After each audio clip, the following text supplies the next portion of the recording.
Hello, today we're doing lesson 5.5, division with polynomials. There's two types of division, long division and what we call synthetic division. We're going to start with long division, and then when we do synthetic, because synthetic is going to look a little bit simpler, I'm going to explain the difference of why we need to know both. Okay, so long division, I'm going to go ahead and set this up like you did back in grade school. We're dividing this trinomial into this polynomial. So we're going to have x squared minus 3x plus 5, and we're going to divide it into this polynomial. Now, if you're missing any terms, you need to make sure to put 0 as your placeholder. And I am missing a squared, so I'm going to put 0x squared plus 4x minus 6. Okay, hard to see my 6 there. Now, we're going to say how many times does this trinomial go into this polynomial. The easiest way to do that is to look at the first terms. How many times does x squared go into 3x to the 4th? It goes in 3x squared. You're going to line that up where I see my x squared terms. Now we're going to take this and we're going to multiply it by the entire trinomial. So 3x squared times x squared is 3x to the 4th. 3x squared times negative x is negative 9x cubed. 3x squared times 5x is 15x squared. Now we're going to subtract. You subtract by adding the opposite. So change, change, change. That's gone. This gives me 4x cubed. This gives me negative 15x squared. And then we're going to bring these two terms down. So we have plus 4x minus 6. Then we're going to take this off and divide x squared into it. So how many times does x squared go into 4x cubed? It goes in 4x times. I'm going to write 4x above, and now we start the process all over. 4x times the entire trinomial. So 4x times x squared is 4x cubed. 4x times negative 3x is negative 12x squared. 4x times 5 is 20x. And then we're going to go ahead and add the opposite. Add, change, change, change. That's gone. I get negative 3x squared, negative 16x, and then bring down the negative 6.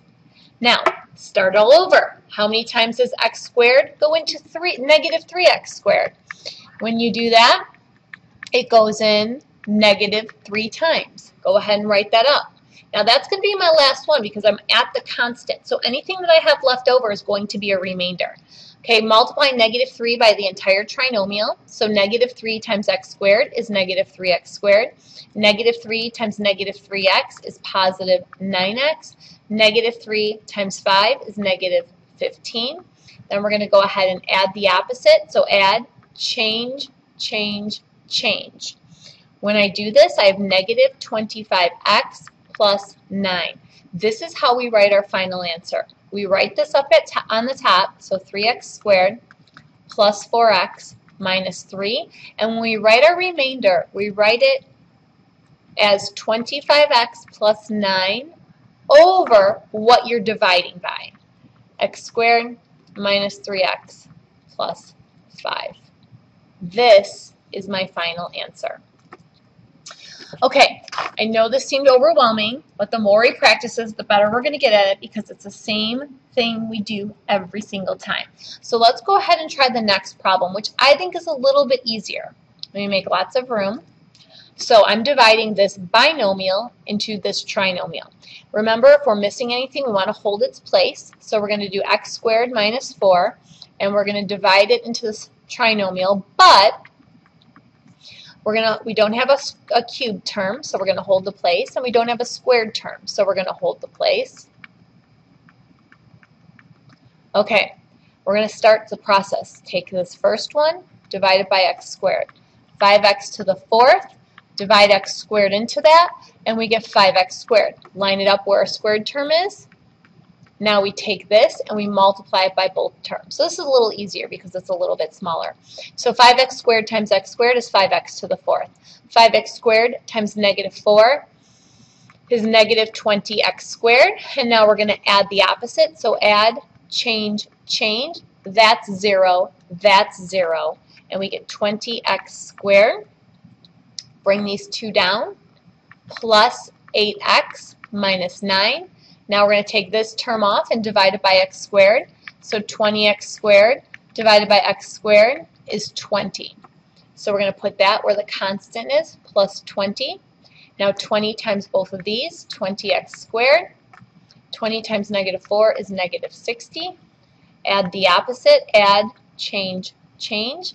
That's 0. Bring that down, 8x plus 51. We're done. This is our remainder because we've already have our constant up here. So we write our answer as 5x squared plus 20 plus the remainder, which is 8x plus 51 over what we're dividing by. This is my answer. See, that one was a lot shorter.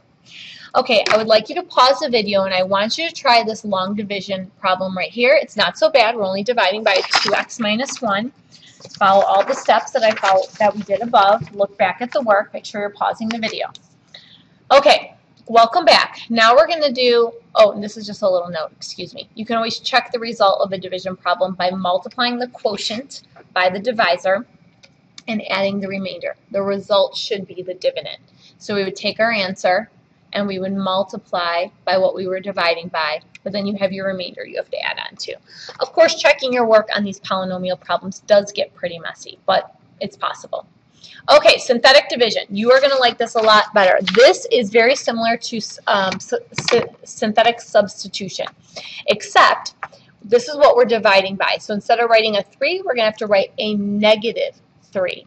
We're going to set it up the same way we did substitution. If there's anything missing, we need a placeholder. So we have 2, 1, negative 8, 5. And we're going to do the exact same thing. We're going to drop our 2 down. We're going to do multiplication. Negative 3 times 2 is negative 6. Then we're going to add. We get negative 5. Negative 3 times negative 5 is 15. Then we add. Negative 3 times 7 is negative 21. Then we add. Now, here's how our answer works. Remainder, constant, x squared. So when we write this, we're going to write 2x squared minus 5x plus 7 plus our remainder, which is negative 16 over what we're dividing by. Look how much easier that is. Okay, let's do this again. Let's do another problem. Okay. Take the opposite, so it's x plus 3. We're technically setting it equal to 0 and we're solving, so we're going to put negative 3. Okay, we're going to go ahead and set this up. Remember to do any placeholders, which I don't think I need here. 1, 4, negative 1, negative 1. Drop this down. Negative 3 times negative 1, negative 3, add. Negative 3 times 1, negative 3, add. Negative 3 times negative 4, 12, add. Remainder, constant, x squared. Look at that. Here's our answer. X squared plus x minus 4 plus the remainder, which is 11 over x plus 3. Okay, I do want you to pause the video and try the last problem on your own. Now, I want to explain why we couldn't do this on the front page. This only works when we're dividing by a variable and a constant, not an x squared, not an x cubed, not a trinomial. So if we look at the front page, look what we were dividing by on this page. This one we were dividing by a 2x minus 1. This one might be possible to do, but you would be multiplying by 1/2 and it would just get a little bit messy. This one has an x squared in it, so definitely synthetic division doesn't work, and this one has an x squared and an x in it. Okay, any questions, comments, or concerns? Go ahead, write it on the bottom of the paper, and I will see you tomorrow in class.